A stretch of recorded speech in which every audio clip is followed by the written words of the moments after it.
Galbūt to nematai, bet čia kažkas dega.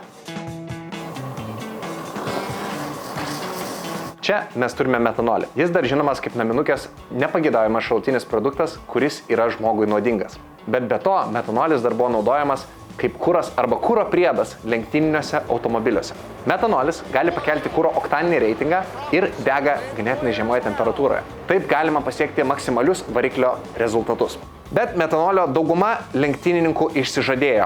Kodėl? Aš turiu vieną priežastį. Čia turime mūsų lenktynininką Dovydą, kuris yra netyčia apliejamas metanolio kuru. Kas atsitinka Dovydui, jei jis netyčia pagauna kibirkštį?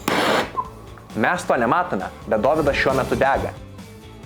Dovydai, grįž, deg toliau. Dovydas vos pastebėjo, kad dega ir jis jau išsilydė. Tai lygiai tas pats galėdavo atsitikti lenktynininkam. Jeigu kažkur automobilyje išsiliedavo metanolio kuras, lenktynininko ir jis užsidegdavo, niekas nematydavo, kad jis dega. Netgi jis pats. Todėl vienintelis būdas jam pasakyti, kad aš degu ir prisikviesti pagalbą, būdavo šaukti ir mosuotis, nes niekas kitas to nematydavo. Na, matau, kad tai yra ganėtinai rimta priežastis pakeisti šitą kurą, nes lenktynininkam, nu jo, ne kažką.